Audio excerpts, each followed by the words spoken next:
Hello and welcome to your Week 8, Day 4, Part 2 lecture. You have a quiz tonight on both this lecture and the lecture that came before it. Please take notes. This quiz is going to have to do with the grammar of apostrophe uses and hyphen uses. And like the other grammar quizzes in my class, you should be able to A, know the definitions, but also B, implement them.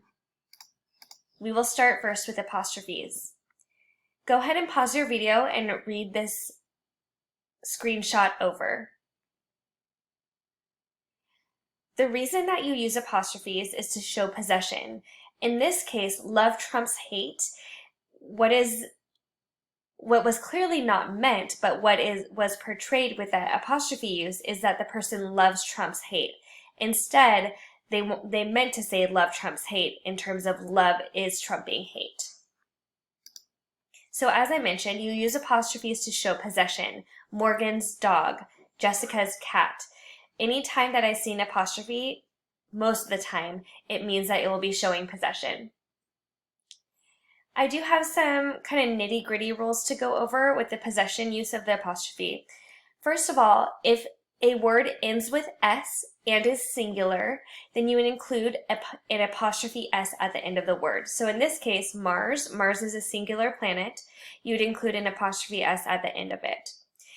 If the noun is plural and ends with S, then you include simply an apostrophe at the end of it. There's no need for you to include the apostrophe S. In this case, we know that the diplomats is plural because of the word both, and so therefore we just add an apostrophe at the end. With joint possession, there are two rules to remember. First of all, to show joint possession, when two or more people own something together, then you use an apostrophe S with the last noun only. So Andrew and Jacob's factory was worn down. In this case, Andrew and Jacob own the factory together. To show individual possession, you make all of the nouns possessive. So in this case, John's and Mary's expectations of marriage couldn't have been more difficult. John and Mary have different expectations of marriage. You additionally use apostrophes with the plurals of numbers and letters. So here's a great example right here. The reason that you do that is so it doesn't look weird. So if I were to take the apostrophe out right here, that would be read as O's or Oz, depending. When I put it in, then I know, okay, they're talking about the letter O. A secondary use of apostrophes is that they mark omission. It means that you took something out, specifically with contractions and numbers. So it's a shame Frank couldn't go on the tour. In this case, the apostrophe represents the I being taken out of it is. The class of 08, we can assume that the apostrophe, depending on the context, means that 20 was omitted or 19 was omitted. Please remember this. I see this error quite a bit in tech writing for some reason. When you use IT apostrophe S, it does not mean possession. It only means it's a contraction. So in terms of the rule, rules, the contraction rule beats out the possession rule in this case. So the dog licked its foot. In this situation, the proper use of saying it would be this. The only time I see IT apostrophe S will mean it is. Additionally, please don't use apostrophes for plurals and nouns that are not possessive. So in this case, open Sundays, it's not accurate. There's no possession going on there. Moving on to hyphens. Hyphens are a lot more complicated than apostrophes. I'll let you go ahead and pause your video right here to kind of know why we would want to use hyphens.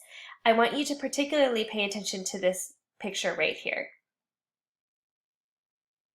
The main function of using hyphens is to show that a pair of words should be acting as a unit, and this will become clearer as we work on examples. The golden rule of using hyphens is that you hyphenate two or more words used together as an adjective before a noun. For example, he lived in an off-campus apartment. In this situation, off and campus are working together to modify the word apartment. If you said his apartment was off campus, you would not need a hyphen because the noun does not follow it.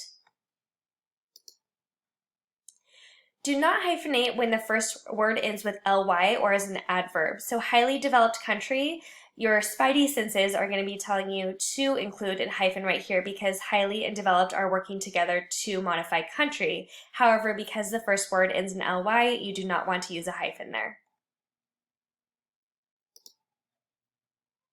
There are certain words that are hyphenated in the dictionary, such as accident-prone and sister-in-law. The main rule for that is there is no rule. It's if you suspect that a word might have a hyphen in it, then go ahead and Google and see if it does. You won't be quizzed on this information because obviously you're not going to have a dictionary in front of you as you're taking your quiz, but know that certain words are hyphenated automatically in the dictionary. A number of numbers are hyphenated, so you'll want to hyphenate fractions. He drank 2/3 of his water would be an example of that. You hyphenate two-word numbers when they are spelled out, so 21 years old, 21 is spelled out, so you should have a hyphen between both of those. And you hyphenate with a unit modifier made up of a number followed by a unit of measurement, 5-year grant, 10-month period. You use hyphens with certain prefixes and certain suffixes. It really depends. That's another one of those weird rules where you have to look it up. But the main rule I have for you is you always use hyphens with the prefix all, ex, and self. All encompassing, ex-boyfriend, self-care, all of those will have the hyphen in between them. And last but not least, this one's kind of hard for me to describe, so I'm just going to read it out loud. In a series of hyphenated words having a common base, use suspended hyphens. So suspended hyphens look like this. They're kind of floating hyphens, not attached to anything else, but modifying something at the end. A 2 or 3 year study, 2 is modifying study, 2 is modifying your study, and 3 is modifying your study. And you can see that it works both at the beginning of the following word and at the end. That is all that I have for you for the grammar lecture of today's class. Please, when you're done with this, take your quiz.